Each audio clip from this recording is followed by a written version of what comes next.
Oh my god. That was kind of weird.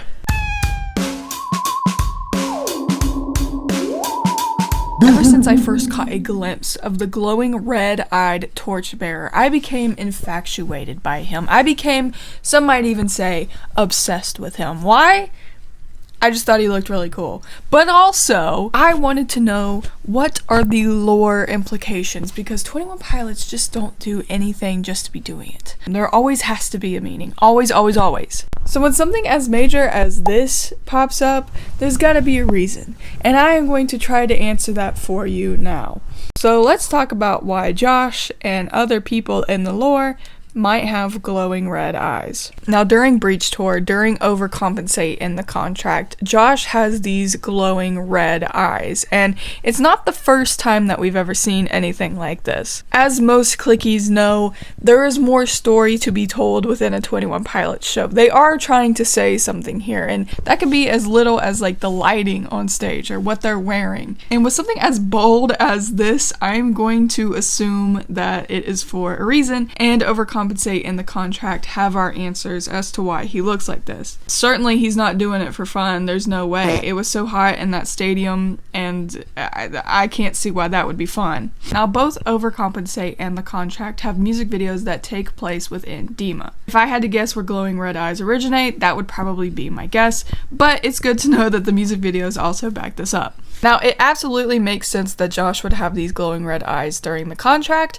because everybody else in the music video had glowing red eyes. It's important to note that Josh in the music video didn't have red eyes, but the people in the back did. And what was really cool is that because of the bracelets, everyone in the crowd was also the glowing red eyes in the contract music video. But why? Who are these glowing red people, and why are they here, and what are their significance, and why is Josh one of them? Now, the contract isn't the first time that we get a glowing-eyed mention. There's actually a song called Glowing Eyes. Now, I know it's very controversial as to whether the older songs are lore or not. And I'm willing to hear that argument, even though I do think, intentionally or not, there are lore in the past albums. Because the lore is just Tyler's take on mental health, right? How he's rationalizing this journey. I created this world to feel some control. That's literally his words. So he's creating this world to feel some control over his mind. And so a lot of the times, a lot of the metaphors, a lot of the parallels, a lot of how he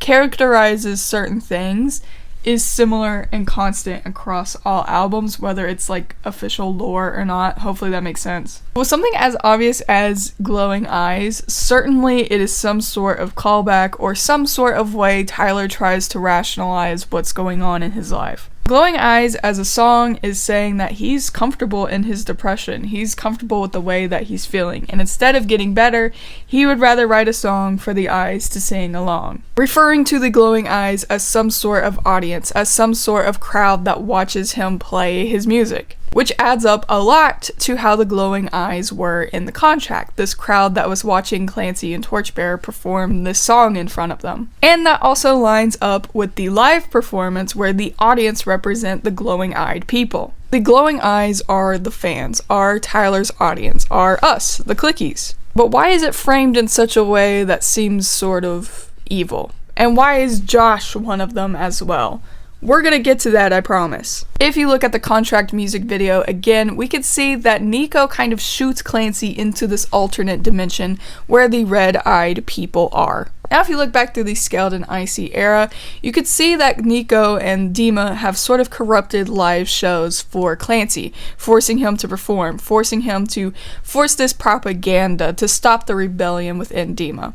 And instead of joining a rebellion, instead of becoming a bandito, he's just gonna write songs for the eyes to sing along. See what I did there? Now, with that all being said, it does seem like Nico is trying to corrupt how Clancy views his audience, how he views us. Now, certainly having an audience and having a following in real life is a scary thing. And he's talked about that before, where he has such a following that means so much to him, but we have so much power over him, and that's kind of scary for him. I think that's where the red eyes come in, this idea of an audience being a faceless mass, ever watching, ever present, just always there, lurking, right? And in the lore, that's a little bit of Nico's influence. And you might be thinking at this point, if the red eyes are the clickies, why is Josh one of them? Now to answer that, I think we need to talk about a little bit more of in-universe stuff instead of like the literal meaning for the red eyes. This is just a personal theory,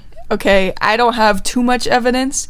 This is just a mere suggestion, alright? I do these videos for entertainment, okay? I sit in front of a camera and act like a fool and say words for your entertainment. And if you enjoy said entertainment, make sure to hit like and subscribe. Yes, sir. But my personal take as to why the crowd and why Torchbearer has red eyes is that Clancy is forgetting what we look like, or what we represent.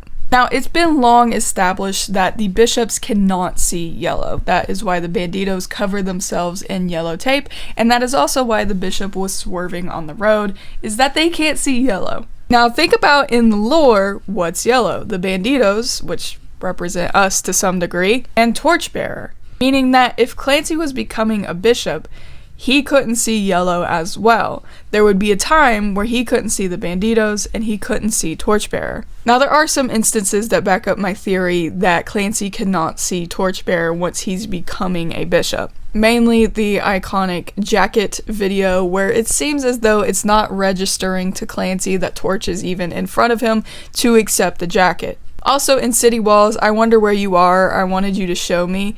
I always interpreted that as that is Clancy wondering where Torchbearer went, having no idea that he was with them the entire time. We could see a similar parallel to this within the City Walls music video, where this time Clancy is offering Torchbearer a bishop robe. And you can notice that he is not making direct eye contact with him. Now, I know a lot of people want to say that maybe this is guilt, maybe he knows that he's doing a bad thing and can't look Torchbearer in the eye, and I agree, but I also want to throw up the idea of maybe he couldn't see Torchbearer clearly. Maybe he couldn't see him because he's becoming a bishop and can't see yellow. Maybe that is why he couldn't fully look him in the eye. Now, I have a theory that bishops can't see yellow because they represent good things. The banditos represent hope, they represent positivity, they represent the idea that you can get out of Dima, you can get out of this negative mindset, you can be better. So by not being able to see yellow, you can't see the good things in your life. You can't see the positivity, the hope in your life,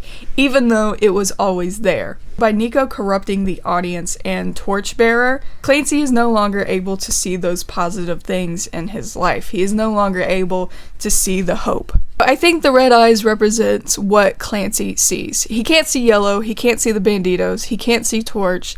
All he can see are these red eyes. I think it's personally a little sad if Clancy forgot Torch's face and all he could see are red eyes, hence Josh's red eyes on stage. But that is just my personal explanation for the moment. As Clancy was moving closer to Dima, everything positive in his life was starting to dissipate, was starting to disappear, and pretty soon all they were just glowing red eyes. But that's just me. I know this theory is kind of all over the place because I literally just kind of thought about it on the spot and made a video without, writing out my thoughts or anything. Just kind of spitballing here. But if you enjoy the video, make sure to hit like and subscribe to join the Groovy Graveyard. I have a bunch of drum covers where I'm Spooky Red-Eyed, Spooky Jim, Spooky Torchbearer, Red-Eyed Torchbearer. I did a lot of drum covers as that. You can check that out if you want. The contract is already posted. I have a couple more in the drafts that I'll probably get around to posting as well. Shout out to my patrons over on Patreon, and I will see you in the next one.